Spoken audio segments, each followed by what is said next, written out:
Okay, so Star Wars has been my favorite franchise for as long as I can remember. I watched Revenge of the Sith with my dad when I was 4, and ever since that day, I have been obsessed with this galaxy far, far away. I mean, look at me here, these little Yoda ears, you know, isn't that cute? It's cute, right? And over the years, I think it's safe to say that Star Wars has become controversial, to say the very least. People are so insanely mixed on the state of Star Wars ever since George Lucas sold the rights to Disney, and there's been a lot of new projects to come out over the last few years. So in this video, I will be ranking every single Star Wars TV show and movie that I have seen from worst to best. There are a few that I haven't seen, like Visions and all of the Tales series, but everything else I have seen. Please remember that this is simply my opinion, so if you disagree with anything I say in this video, jeez, I don't know, cry about it or something, I don't know. Not my fault. Anyway, if you do find yourself enjoying the video, then please do subscribe. We're on a big mission to hit 100k subs by the end of this year, and we need all the help we can get. So if you could subscribe, it would mean the world to me. Anyway, let's really kick this off with my least favorite Star Wars project of all time,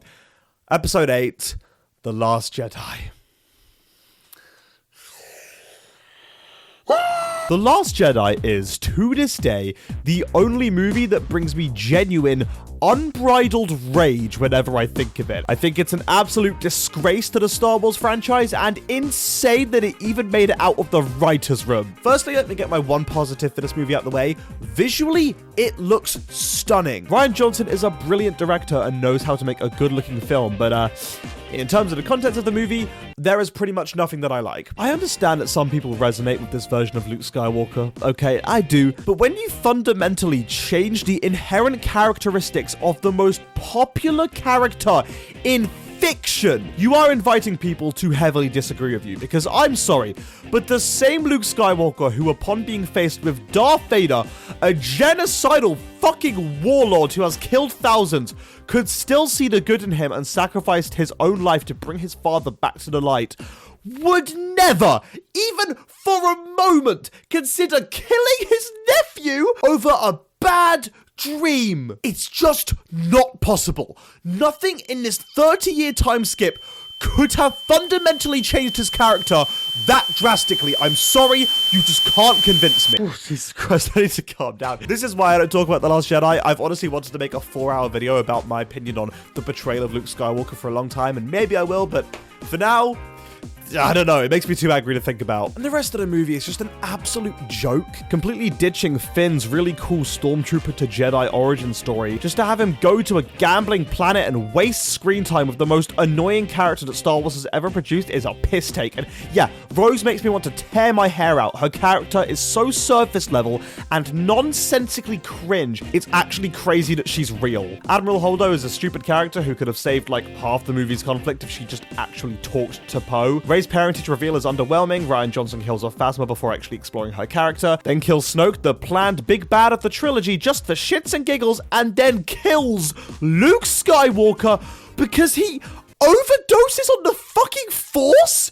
Are you shitting me? I can't talk about this movie anymore without seeing, like, actual red, but, yeah, I don't think I can ever watch this movie again. It did irreparable damage to the franchise, and I hate it with all my heart. Coming in at number 20, we have The Rise of Skywalker. I'm somewhat sympathetic towards this movie, because putting myself in J.J. Abrams' shoes, if I had planned out a trilogy and made a very solid first movie to kick it off, then some other dickhead came in and directed an absolute shitstorm of a middle chapter, leaving it up to me to clean up the mess he made in the third movie, I'd find it pretty hard too. But even then, a lot of this movie is just unforgivable. The line, "somehow Palpatine returned," sums up the chaotic writing process that this movie must have been perfectly, and even though they emphasize his return so much, this movie wastes Ian McDiarmid. Kylo and Rey's romance is boring, the plot devices are insane, the movie wastes Lando and introduces so many forgettable-ass new characters, it's just a mess. One thing I will say though is that being a number one C-3PO supporter, seeing him get so much to do in this movie was a real joy, but other than that, yeah, this film does suck ass. At number 19, I have The Book of Boba Fett. This was such a disappointment because after all this time of wanting to delve more into Boba as a character,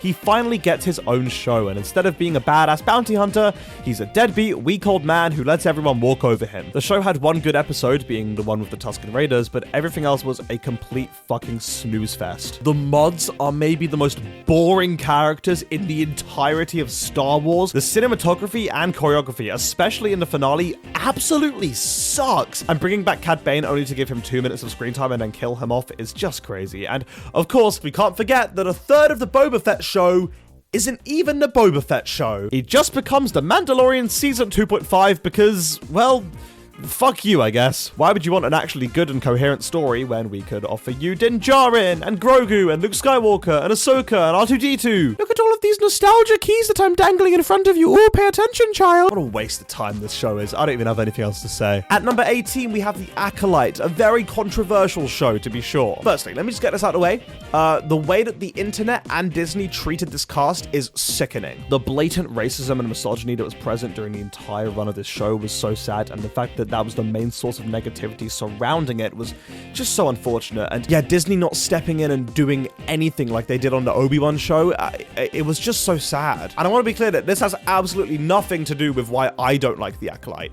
I don't like The Acolyte because it was a terrible show. Osha and May are such cool character concepts on paper, but the writers absolutely shit the bed with it. The story is boring as hell. Visually, the show also just looks notably worse than a lot of other Star Wars projects, even on Disney+. Everyone hypes the show up because of episode 5, which is basically just one big 30-minute long lightsaber duel. And yeah, the choreography in that episode is great, but they put all their effort into that one scene and, I don't know, forgot to make the rest of the show any good. I love Lee Jung-jae. He did great as Sol, especially considering that this was his first ever English-speaking role, but yeah, just a bit of a disappointment all around here. Coming in at number 17, and God, it pains me to say this, it's Obi-Wan Kenobi. Obi-Wan was one of my favorite fictional characters of all time growing up. I loved him so much. He was a very precious character to me, and so when I heard that we were getting a show centering around him with Ewan McGregor and Hayden Christensen returning, I was beyond excited. But the show released and it was so just full of nothing that people forgot about it after like a week. My issue with this show is that it will randomly alternate from being some of the best Star Wars that you've ever seen in your life to the most poorly made fan film of all time. Seriously, you would never guess that this was a high-budget official Disney release. The entirety of episode 4 looks like it was made as a film school's attempt at a Star Wars spin-off. Like, what is actually going on in this scene? Where are these stormtroopers going? Why are there so many random troopers in this empty hallway? How is no one seeing Leia hid underneath Obi-Wan's coat? Why do these two stormtroopers look AI generated? What the fuck is going on? None of the new characters are interesting in the slightest, and yes, I'm including Reva, who gets an inexplicable amount of screen time. The story tries so hard to avoid plot holes so that the integrity of the original trilogy is kept, to the point where it's just so messy. The fight between Obi-Wan and Vader in episode 6 is awesome, and the show does Vader crazy justice. Like, he is terrifying and so gripping to watch. But yeah, the rest of the show is just lazy. Like, how does the Grand Inquisitor survive a lightsaber to the chest? And Reva. Twice. Once as a small child. Number 16 is Ahsoka. This show I can only really describe as being aggressively fine. Like, it's totally unremarkable, but not necessarily awful. It's kind of like an AI-generated Star Wars show. The story is dull as hell. Dave Filoni prioritizes fan service over meaningful storytelling yet again, so the show relies on moments that make you go, oh shit, it's the guy from that thing that I watched once, and then hope you forget about the plot. Baylan Skoll is awesome, and what a final performance from Ray Stevenson. He basically carried the season on his back. Visually, the show is just also kind of a disaster. Like, what the fuck is this? The entirety of Peridea just looks grey and boring. Thrawn is cool, but also a little one-dimensional, and I'm sorry to say it, but my biggest problem with Ahsoka is Ahsoka. How they made one of the most interesting and entertaining characters to watch in all of Star Wars so fucking boring is beyond me. But yeah, Ahsoka is just dull in this show. Yes, I know that she's older now and more wise. Doesn't mean she has to look like an Easter Island statue in every scene and do nothing other than drop vague one-liner metaphors and cross her arms. Even her combat is slow as shit now. Like, that was one of Ahsoka's defining traits. If you can't transfer her well from animation to live action, then don't do it at all. The show tries to nostalgia bait you with a Hayden Christensen Anakin Skywalker episode, but it's so boring that people stop talking about it after a day. The lesson that Anakin gives Ahsoka is asking her if she wants to live or die, to which she says, I want to live, and then just wears white and smiles 20% more for the rest of the show. Oh jeez, maybe this show is ass. I'm not looking forward to season 2 this year, I'll say that much. Solo is coming in at number 15. I don't have a lot to say about this one, it's just kind of boring. Like, I don't really remember much about this movie. Maybe I'd like it a little more if I watched it today, but I just remember thinking that the characters were bland and the movie was a bit uninspired. Donald Glover as Lando was cool, and Alden Ehrenreich did a great job as Han Solo, but the writing is just, like, kind of weird. Like, every single event in Han Solo's life has to be explained in this movie. Like, you know, I get explaining the origin of the Falcon and how Han met Lando and Chewbacca, but I don't need to see why he's called Solo or why he calls Chewbacca Chewie. That's a scene, by the way. It's not Han hard to work out. Audiences aren't stupid. At number 14, I have Rebels. I don't dislike Rebels. It's just a bit childlike for my taste. I never watched the show growing up, and I have gone back and watched it since then, and it's okay. Just nothing remarkable. I love what it did with Darth Maul, my favorite Star Wars character of all time, and some of the lore that it introduced, it's pretty awesome. But I just don't feel that attached to the Ghost Crew themselves. Maybe another reason why Ahsoka just didn't hit for me, I don't know. Skeleton Crew is my number 13.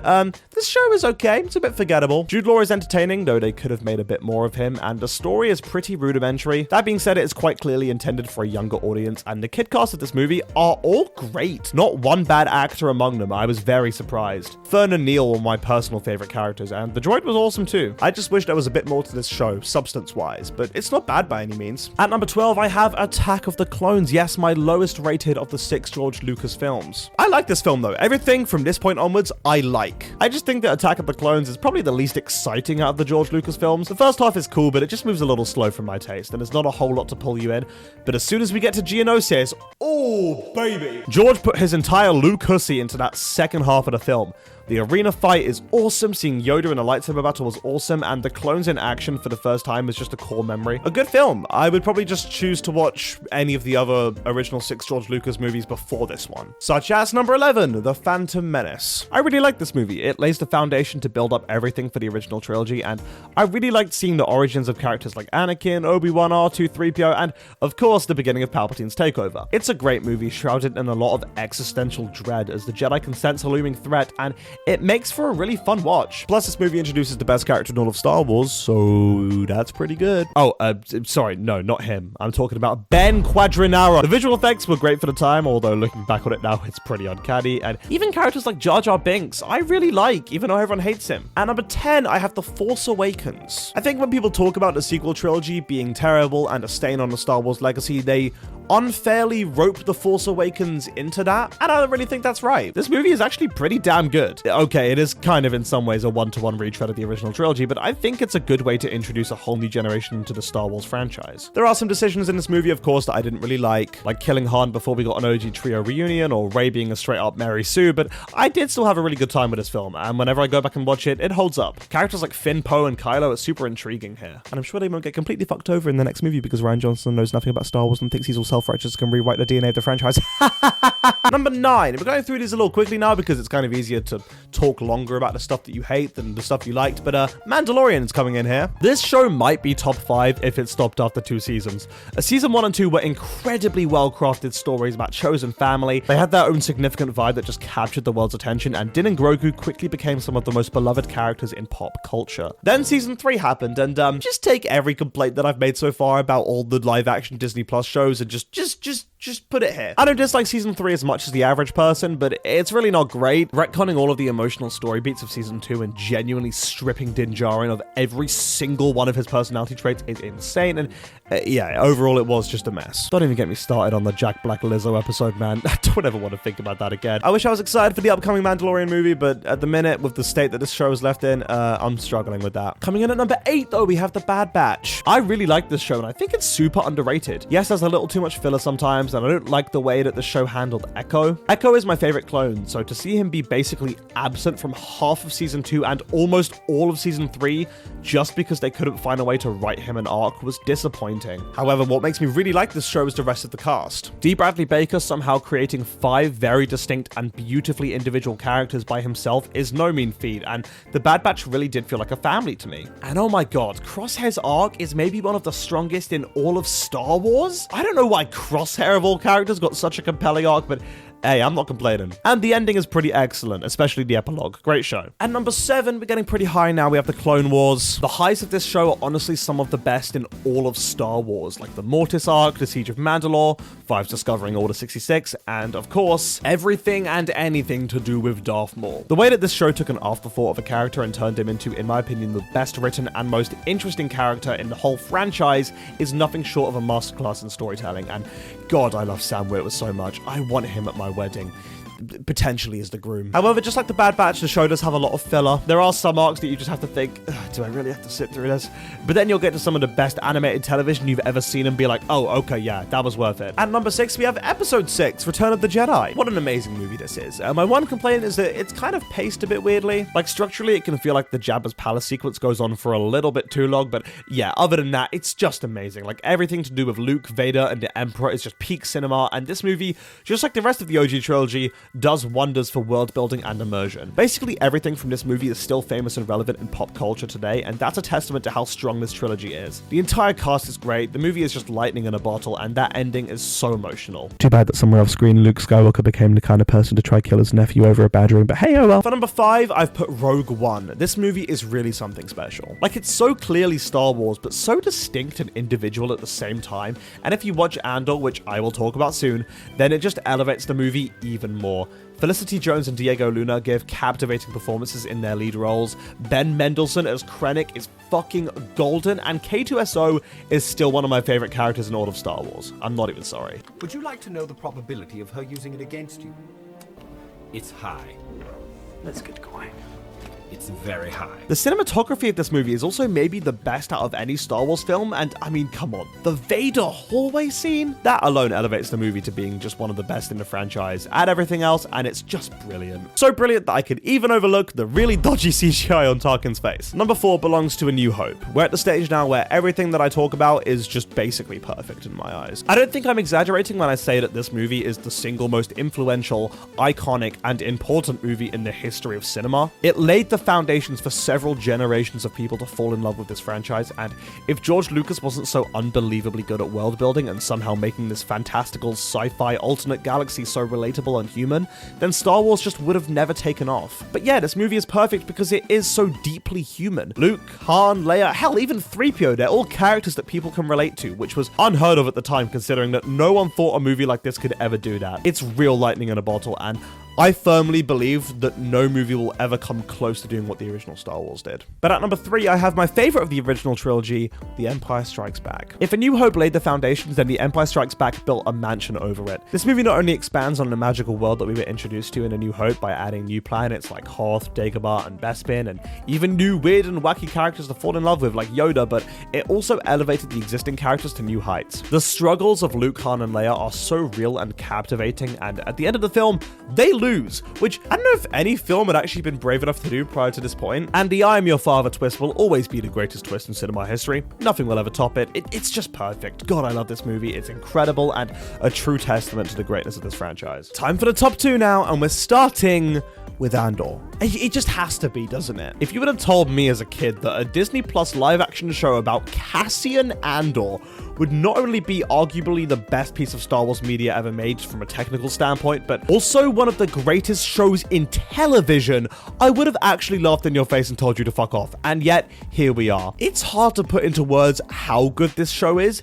It treats the audience with maturity, respect, and care. It tackles issues that the franchise has always been too scared to delve into, like fascism, assault, trauma, political corruption, tyranny. This show has it all, just wrapped in a beautiful sci-fi bow. Also, the characters in this show are all fucking perfect. Not one exception. Cassian, Mon Mothma, Cyril, Dedra, Luthen, Clea, Bix, I mean, I could go on. And each of these characters are played by generationally talented actors too. I mean, Elizabeth Dulau in season 2?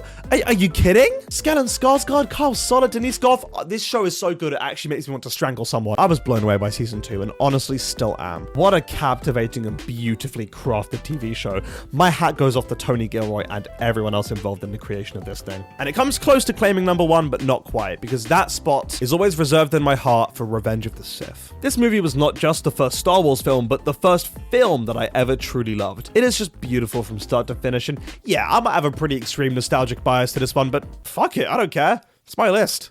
Screw you. The fall of Anakin Skywalker and the rise of Darth Vader is a gorgeously tragic and emotional story. Seeing how he was manipulated and had his love for Padme used against him to turn him into a pawn for the dark side was heartbreaking, and I don't know what people were on at the time. Hayden Christensen kills it in this role. It holds up to this day. The sheer emotion behind the duel on Mustafar is enough to make me tear up every time. This film is so dear and important to me and is my definition of Star Wars. It was such a big part of my life growing up and the reason why I love this franchise so much. Anyway, Anyway, that was my ranking of every single Star Wars movie and show. That was a fucking emotional roller coaster, wasn't it? Thank you so much for watching all this way, and let me know in the comments what your favorite and least favorite Star Wars projects are. Don't forget to subscribe to help out the channel, and I'll see you all later. Goodbye.